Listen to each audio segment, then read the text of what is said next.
You're listening to Three Things to Know with Stephanie Haney, with experts and insiders on what you need to know in Northeast Ohio. Hello, everybody. Welcome back to the Three Things to Know podcast. I'm your host, Stephanie Haney. I am thrilled to have you back with me this week. As promised, we are talking more about love, one of my favorite topics to talk about. Now, if you listened last week, we talked with Dr. Gary Chapman about the 5 love languages. He's the author of the book, The 5 Love Languages, The Secret to Love That Lasts. And we really kind of dived into how we can better understand how to feel loved and how to make our partners feel loved. Well, today we're picking up on another element to the equation of interacting with other people. And the question I have for you today is, have you ever been just kind of triggered by something that your partner does or something that a friend does, and you're not really sure why that particular thing has you feeling some type of way? Well, it might be because of something called attachment styles. Let me introduce you to a book that was just mind-blowing for me. It's called Attached: The New Science of Adult Attachment and How It Can Help You Find and Keep Love. This book is by Amir Levine and Rachel Heller, and it was recommended to me by a friend a couple years ago. And let me tell you, this book really helped me personally through a very difficult breakup. I had been in a situation where I was just going around and around with someone. We were breaking up, we were getting back together. This was happening over and over again.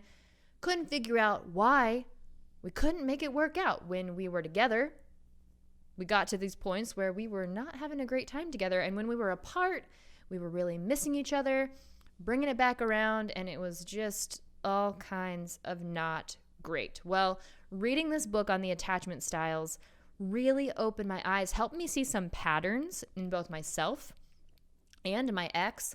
And because it helped me so much learning about the attachment styles, I think it might help you listening too. So, to get us in the know on this, to learn more about the attachment styles, I've got an expert to talk with us today. It's Cleveland Clinic psychologist, Dr. Amy Sullivan. Let's bring her in right now. Dr. Sullivan, thank you so much for joining us on the Three Things to Know podcast. Absolutely. Thanks for having me, Stephanie.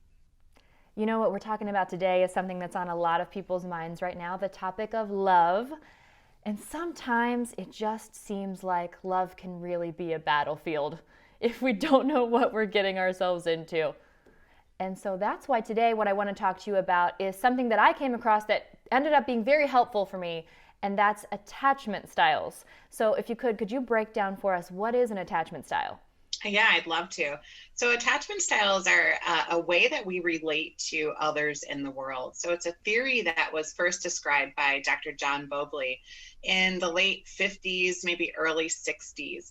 And he describes how individuals have connections and relationships between humans. So for example, an infant seeks to attach to some sort of figure in their life. And this figure would be somebody that's safe, emotionally available, consistent, responsive to their needs, and affectionate. And so attachment is formed at the very beginning of life due to our life experiences, our relationships, and it generally stays with us throughout our lives. So you mentioned at infancy is where this kind of starts. So that's my next question for you is, where do our attachment styles come from? Are we born with these? Do we develop them over time? Yeah. So you're talking about nature versus nurture, which I think is a very appropriate question. So nature is basically our genetic predisposition. It's what we're born with, versus nurture, which is how the environment shapes us. Life experiences shape us. And I think there's good news in that I think both of them shape us. So our nature and our nurture can shape us. One thing I think is important to point out, though, is that there are cultural differences. So when we look at Western society, we tend to focus on the relationship between the mother and the child. But when you look in more hunters and gatherer societies, you're seeing an equal relationship between the mother and the father and the child, depending on who's out gathering or who's out hunting. So I think it's important that we put the cultural piece in there, but also acknowledge that both nature and nurture are important. Okay, so both playing a role there as we kind of come to terms with what these attachment styles are. So let's walk through those now. From my understanding, there's 3 basic attachment styles with kind of a 4th combination in there. The first one that I became aware of. What is an avoidant attachment style? Yeah. So the avoidant attachment style occurs in about 25% of our population. So this tends to develop in people who did not experience a sensitive response to their needs, or maybe had even some distress in their childhood. So again, remembering that all of this kind of ties to our childhood and we carry that forward. So as adults, individuals with an avoidant personality style become very independent, maybe to a fault in their relationships, and they don't necessarily need others. And so maybe they equate intimacy with loss of freedom and independence. And so I think it's important to recognize that sometimes in these personality types or attachment styles, individuals with an avoidant personality may try to push people away, maybe play games, whatever it may be, because they need that independence and they need that ability to function by themselves. 25% of the population. Wow, that's a big chunk.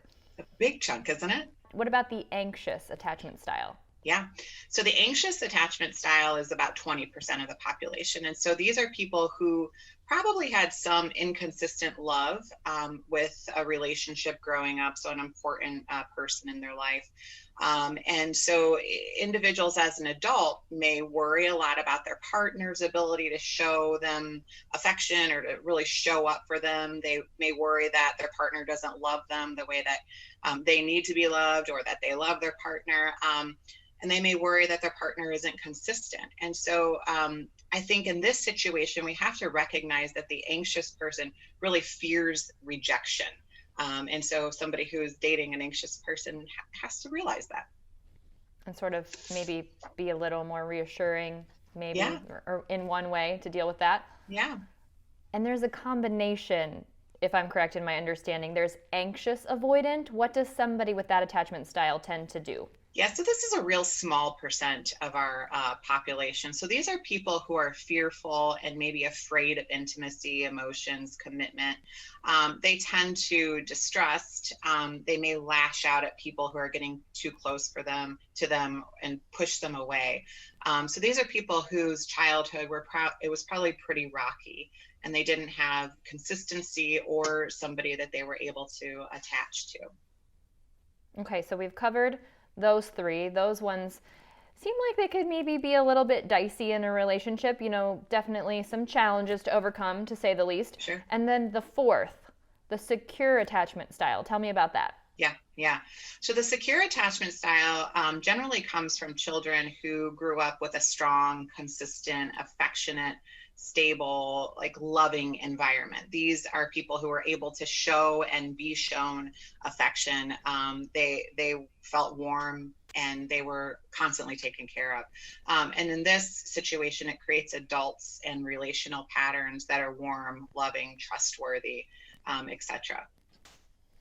Okay, so as I said before, I became introduced to these attachment styles. I became introduced to them through a book called Attached. That book has a companion quiz, so you can try and figure out your attachment style. Are you familiar with the book Attached in this quiz? I absolutely am. And I actually took the quiz myself. So it was a fascinating quiz. Myself as a psychologist, I've studied personality and behaviors and relationships for over a decade. So I wasn't too surprised when my results came up. But I also took it for my husband and my dog. So it was really fun to do. My husband and I both came up as secure, so kind of likes attract. But our dog came up as anxious. So I'm going to have to talk to the breeder about what happened during his childhood. But it really made sense to me to know that we both have the same attachment styles. I know, from his family and my family. But that brings up the importance about looking at your partner's behaviors and past behaviors and relationships in terms of determining where they're coming from. It was really fun to take it, though. Did you feel like that would be a good barometer? Did you feel like that was accurate for you and your partner and your dog? Yeah, I did. Again, this wasn't surprising to me, but I feel like, it's one piece of the puzzle, but as a psychologist, I think it's important that we look at past behaviors. Past behaviors predict future behaviors. We look at repetitive behaviors. So if somebody does something consistently, it's likely going to turn into repetitive behavior. And so I feel like, and also just a person showing up and being there for you. These life experiences are more important than a quiz. But it was cool. It was fun to take it. What are the benefits to really coming to terms and learning what your own attachment style and also that of your partner is? Yeah. Well, I think most frequently, like people are going to be attracted to like people in long-term relationships, similar attachment styles. But I also think that, although there's this gravitational pull and we can't really we can't change really who we fall in love with. So sometimes opposites attract. And what I think it's important for us to understand is that patterns of attachment we can change them. I don't think that it should be a one size fits all. If you're a secure person and you end up partnering with an anxious person, that doesn't concern me. What I would like to see is the ability for partners to be able to communicate their needs, their expectations, and perhaps their important past relationship information. Interesting that you say that likes attract. It hasn't been my experience, I don't think. Personally, very anecdotally. Yeah. So there is this gravitational pull that we can't guard against, really. I mean, who you fall in love with is who you fall in love with. And I honestly don't think that falling in love with somebody with a different attachment style is the end of the world or the end of the relationship, unless it becomes a very difficult relationship for an individual. In situations that a like person attracts, again, we can't fall in love with we can't change who we fall in love with. But we also want to be able to clearly communicate our needs and our expectations and maybe where some of this behavior comes from. So for example, if an individual was in a relationship that involves some infidelity and now they're in a new relationship, I think it's important to communicate that, because understandably, they're going to have some lack of trust in this new relationship that is probably not related to their current partner. This is related to their past behavior. So in most people's mind, past behavior predicts future behavior. In some situations, we need to change that. Is it fair to say that the secure attachment style is objectively the best attachment style? Gosh, I think about diversity as being the key to life, to be honest with you. And if we were all the same and we all were going after the secure relationship, I don't know that would be a real good representation of what life is. So when I think about it, I think about us as humans, and we all benefit from relationships and learning about other people, especially somebody who may bring a different worldview. Very true that secure relationships grow up with consistent and emotional support. And so they're going to be bringing something different into the relationship than, say, the anxious or the avoidant. But I also will say that with consistency, sometimes people don't push themselves outside of their box. They feel safe and secure in a situation. And so these people may need a little push to be a little bit more creative or to be a little bit more adventurous. And so maybe we see that resiliency isn't as high in the secure population. So I guess to answer that, I don't think that any one attachment style is the best attachment style. I think we learn from each other daily, and that's what makes the world go round, right? Like being with people who are different and unique and can add to our lives. I like the idea of growing when you're learning something from your partner, maybe meeting a need that's not a need of yours or vice versa. Yeah. Question about the avoidant attachment style. Say you have an avoidant attachment style, something that you characterized earlier as maybe not feeling like you need that intimacy, feeling like you're fine, kind of being solitary, and say you're content with that, and that's been working fine for you. Is that healthy from a psychological standpoint? Yeah. Well, I think we have to figure out what a person's values are. So if a person is really enjoying that independence and, they're very adventurous and this is something that they enjoy and maybe relationships aren't as important to them, then their values may be different than somebody else's. What comes, I guess the difficulty there though, is if you're partnered with somebody who has an avoidant attachment style and they're expecting more from you, but you're very independent. So the relationship can get a little rocky at that point. Okay, and I don't know if this is really the flip side, but at least a different side, a different angle. If you have an anxious attachment style, it seems a little bit less likely to me that you would be content with an anxious attachment style, because that's just not a great, coming from someone who has experienced anxiety, it's just not a great place to exist in. Yeah. And I think you're hitting on something that's really important. I, from my own clinical experience, don't think that the anxious attachment style type of folks are comfortable. It can't feel good to have your sympathetic nervous system constantly revved. So sympathetic nervous system is that fight or flight. And so we turn that on in situations that are anxiety provoking. And this can cause not only physical difficulties, but it can cause psychological difficulties. And so I'm with you. I think it would be tough to be an anxious attached person, but there are lots of ways that, psychologists, mental health practitioners can help somebody who is anxious attached. Which brings me to my next question. Let's say you have an avoidant style or an anxious style, and you're not loving it. That's causing you some stress. We can change our attachment styles. You said that, right? Absolutely. Yeah. So there's a lot of theory in psychology that looks at kind of the corrective emotional experience. And so what that looks at is somebody clearly identifies that they want to change something about themselves. And in this case, it's an interpersonal need.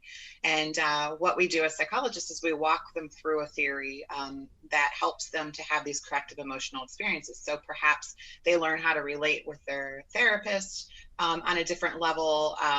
Perhaps they bring in that anxious attachment style or that avoidant attachment style, and they're not really excited about being in that, and we help them to change that. And so in addition to that, I think there's life experiences that can change your attachment style. So being with somebody who's consistently available, displays affection, is reliable, is affectionate.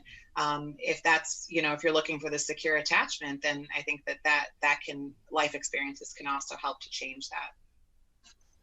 Say you're not there yet. Say you maybe you have that anxious attachment style and you'd like to get more secure, but you're not there yet. You're in a relationship with someone who you love dearly, but they happen to have an avoidant attachment style, and that's causing you some heartache. What kind of recommendations do you have for that situation? Yeah, that's probably a pretty difficult match in a relationship. And it doesn't mean that it can't work, but I think some of the tips that we would give all relationships are to be open and honest, communicate your needs, communicate your expectations, communicate when you're not, completely matching on something.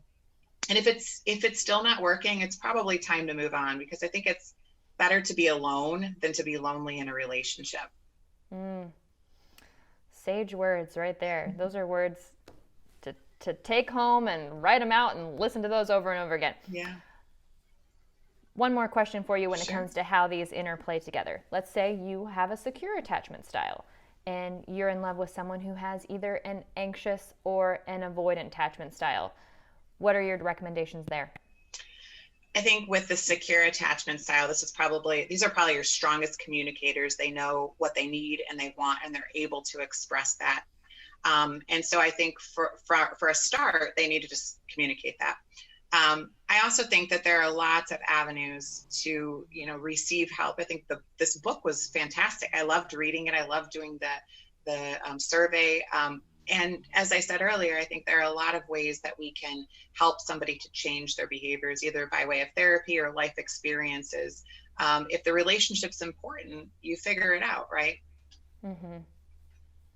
If you're willing to do it, you're willing to do it. I say that a lot. That's right. I'm no expert on this by any means, which is why I'm talking to you. But I say often, when it comes down to it, you're either willing to do what it takes or you're not. Yeah, as my dad would always say, you just show up for people. And I love that. I just know that, showing up for people is so important in terms of emotional growth, physical growth, and just these abilities to communicate and have relationships.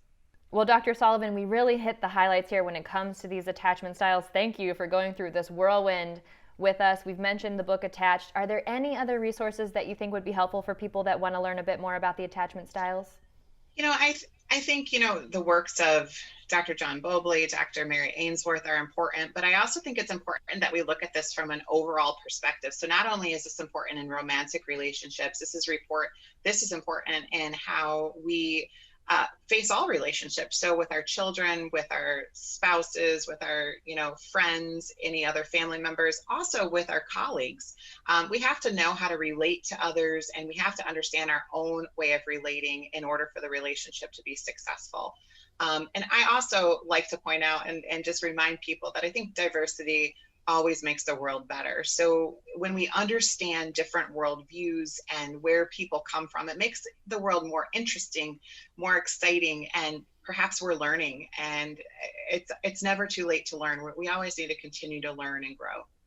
And helpful with empathy too, right? If we're taking a moment to understand where someone might be coming from, that can just help us be a little bit kinder and gentler in our interactions with everyone.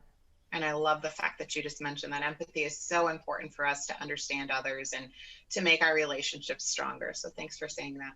Of course. And Dr. Sullivan, thank you for being here on the 3 Things to Know podcast. I really appreciate it. Absolutely, Stephanie. Thanks for having me. Wow, that was fast and furious. And Dr. Sullivan really walked us through the broad strokes of the attachment styles. And so thankful for her for that. I can't recommend that book enough. She obviously recommended the work of other people in this space. If you want to read more up on attachment styles, I'll link information from those people as well. If you want to take that quiz is available at attachedthebook.com. I'll also link that in the show notes, and that'll be linked on wkyc.com. All right, now we're talking about relationships and getting together with people, and it's right around Valentine's Day. So for your need to know in NEO this week, I have another COVID-safe date idea for you.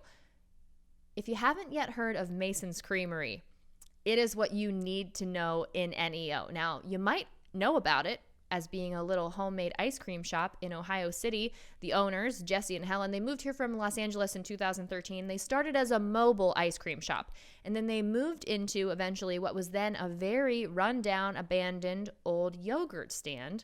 And now it has evolved into the colder months. It's also a ramen noodle house, and it's a walk-up place. You just grab your ramen, you take it to go. So therein lies the COVID-safe part. You can just pick it up. Now, of course, in the summer, they do also have the picnic tables out there, and that was even open throughout the summer, people keeping their safe distances and then making sure they cleaned that up and everything. So following all the safety protocols, of course. But if you want something hot to warm yourself up and you want to have a date night, or you just want to treat yourself to something delicious, you should absolutely check out Mason's Creamery, because it's not just for ice cream. They've got that ramen. And they have options too. They have chicken and pork, and this one's for me, they have veggie ramen, because I'm a pescatarian. I don't eat meat. I do seafood, but not the meat thing, so the veggie option is a good one for me. How I found this place, I drove past it a couple times, and it's just adorable. It's the cutest place. It's all bright colors, and it looks very retro. And then finally went there on a bike ride with one of my girlfriends, and the thing that drew me in was one of their homemade ice creams is vegan. It's called ube. You may be wondering what ube is. Well, I will tell you. It is a purple yam originally from the Philippines. It's basically a purple sweet potato.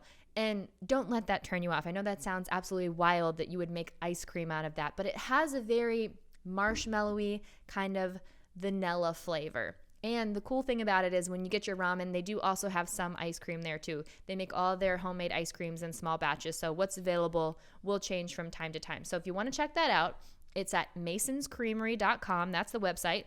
This is at 4401 Bridge Avenue in Ohio City. And they're also a really good follow on Instagram and Twitter. Mason's Creamery is the handle there.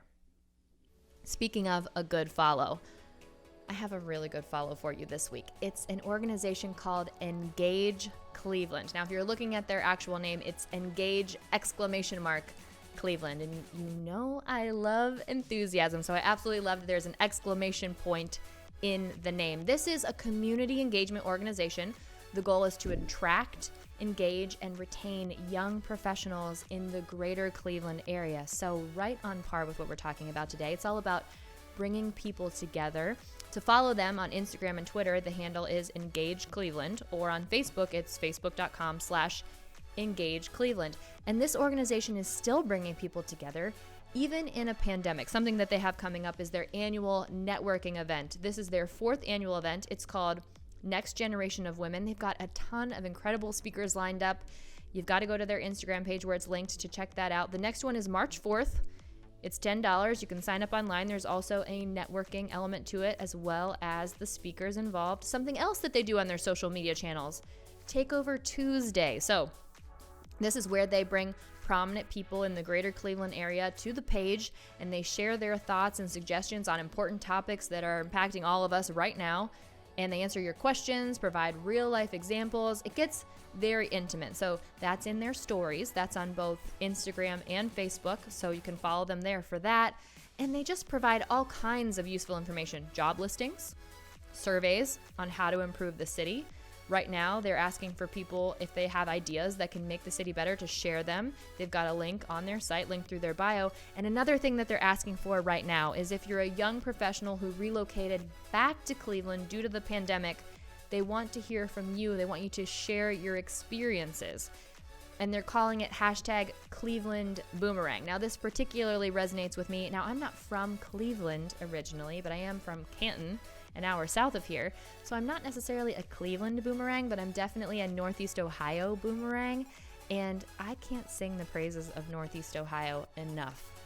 And I would love to hear what is drawing other people back to this area, because I've talked about this a few times already on the podcast, by the way. I know a lot of people who were living in Los Angeles, who were living in New York, who have come back here home to Northeast Ohio. Maybe it's because of the pandemic, but they're loving it. You know, I moved back here a couple months before the pandemic struck, when I started at 3 News at WKYC, and I can't imagine being anywhere else right now. There is literally nowhere else that I would want to be. So Engage Cleveland is looking for those stories right now. So again, follow them on Instagram and Twitter at Engage Cleveland. You can follow them on Facebook at facebook.com/Engage Cleveland. Definitely a good follow to add to your feeds. All right, that's it for us this week on the 3 Things to Know podcast. Make sure you come back next week. What we're talking about next week is a little bit different. We'll be talking about the concept of students getting ready to return to in-person schooling. We know March 1st is the target date where Governor Mike DeWine says he wants to see those schools really, at least with some form of in-person learning, back in progress. So we'll be talking with the Cleveland Clinic's Dr. Emily Mudd. She's a pediatric psychologist, and we'll be diving into the mental health impact on children that the virtual schooling has had, and also how to thoughtfully return these students to in-person schooling, because these changes have been so abrupt, and we want to make sure that we're doing right by our kids. So make sure you come back for that. Appreciate you being here. If you like the show, please give us a rating, a review, drop me a DM. Let me know what you're thinking about it. Let me know what you want to hear about, because 3 Things to Know is here for you, and we want to bring you the information you want and connect you with great things here in Northeast Ohio. All right, I will see you all back here next week, everybody. I'm Stephanie Haney. Thanks for listening to 3 Things to Know with Stephanie Haney from WKYC Studios. Subscribe now to stay in the know.